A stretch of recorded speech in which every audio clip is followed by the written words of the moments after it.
Hey, what's up? So the best way I think I can try to explain mono versus stereo tracks in Avid is to import a sound effect and go over the difference if they were mono and stereo and realize they're actually the same. So I have this sound effect here and I imported it both ways. The way I did that was I went into my import settings, I went to audio and I clicked this edit multi-channel audio button here. And this clip has two audio channels on it. And I could take this little triangle down and I could import it as mono or stereo, or in Avid's case, you could just click this button and that will make it stereo, click it again, and that will make it mono. So having imported this same clip as mono and as stereo, when you play it down, it's going to be the same exact thing. If you notice these bars right here on the left speaker, you will see a slight.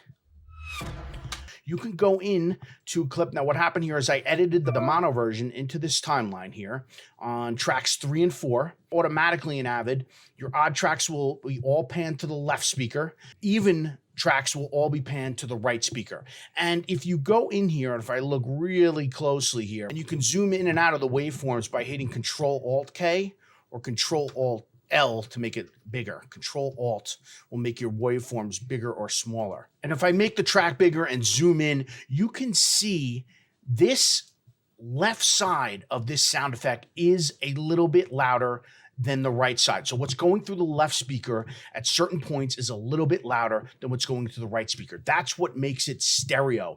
There is a slight difference between the two speakers. Think about someone walking across the screen or someone playing piano from left to right, and you could set it up in stereo and have the sound move from the left speaker to the right speaker.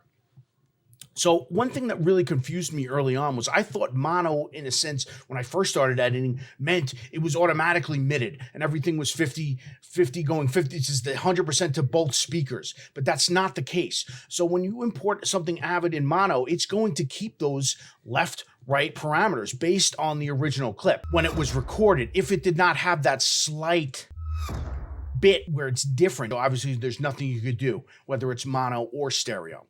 So when a mono clip is panned left and right, you will get those stereotype parameters. When I imported this same exact sound effect in stereo, what happens is Avid now basically takes those two mono tracks and makes it into one track. So if I cut this in here and you'll see here, it's the same exact thing.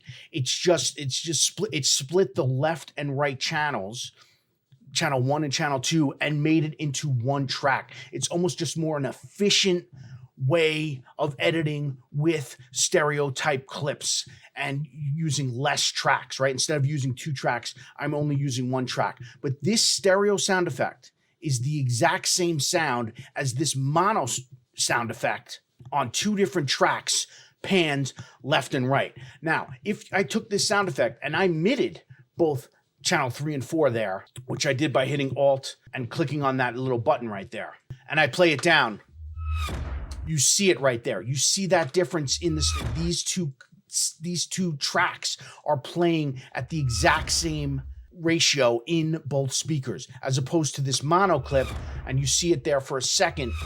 It goes to the left speaker for a little while. A little more interesting, a little more dynamic. Here's the thing, when it comes to this mono and stereo stuff and midding or not midding, obviously it depends on what you're listening to the sound through. If you're listening to a video through your phone on YouTube, you're not going to hear that subtle, cool stereo sound, right? But if you're listening to, I don't know, a Marvel or a Star Wars movie through a surround sound system in your house, obviously you're going to hear that in a much bigger and much more different way. So something to reinforce this point, when I edit a show open, I have a set amount of tracks. I'm going to make this smaller right here. And I have a bunch of mono tracks and I have a bunch of stereo tracks because I have a bunch of music that comes in as stereo. Why use 2 tracks left and right, even though it would be the same exact sound? I know they're stereo. I'm going to do that. But when we edit the show that's recorded, we don't bring in the tracks as stereo clips for Avid. We want to have the individual mono tracks. We have all these different tracks. Some have microphones of guests. Some have microphones of audience. Some have microphones of the host. and we bring in the recorded mix of the show as mono tracks, tracks 1 and 2, left and right. And then they'll add some stereo clips, music. I do stereo mix downs of elements of teases and things that go into the show. That comes in as a stereo track. But also something I wanted to point out here is this track right here is an ISO of the host's microphone. It's one microphone. There's no stereo aspect to it. There's only recorded on one track. When they bring that in, and you can see right here, they will mid this channel, this audio. It's going 50-50 to both speakers. There's nothing you can do. There's no point of having it stereo. It's only one sound. So that's something to think about when you're midding tracks. Now, don't get caught in the mistake when I did back in the day when I first started editing. And maybe I wasn't one of those people that born knowing everything about editing, but I would edit things into track and mid it. And just, I thought it was easier to work with one track than to have two tracks, one going left, one going right. And someone obviously properly scolded me and said, hey, you can't mid all these tracks. There's slight stereo version on them, like I showed you here on this stereo. So now, and that was a long time ago. So now, obviously, anytime I get a mono track, even if I know it's midded, I don't really take the risk.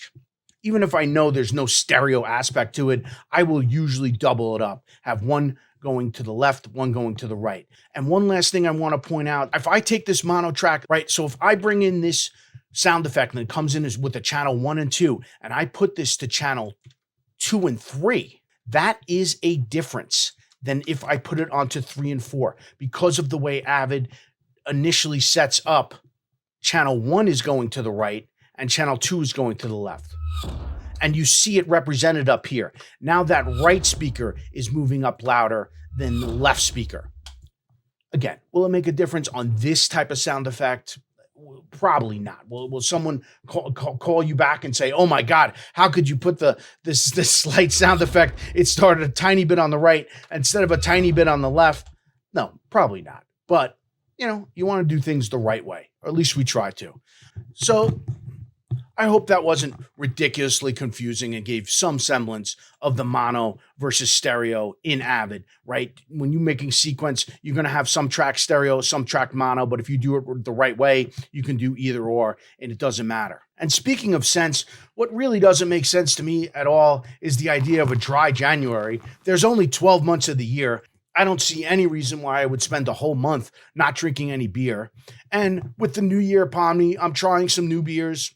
This beer was something from the Coney Island Brewing Company in Coney Island, Brooklyn, New York, and it was called Merman IPA. I got to be honest, I very rarely say this. I wasn't a huge fan of this. I don't know why, but what happens is when I get a beer I don't like, which doesn't bother me that much, I will mix it in with other beers I do like. So if I have three beers I like, then I'll have one of these and then go back to the other beers I like. This way you can always try different beers. That's my beer drinking tip. You always got to get through. There's no reason to ever throw out any beer whatsoever. You have to drink it, but you might not want to drink 6 of these in a row. You might want to mix this in with a bunch of beers that you do like. So mono versus stereo. Similar, yet different. Go to avidbeer.com for the full course. Thanks for watching, and I'll see you in the next video.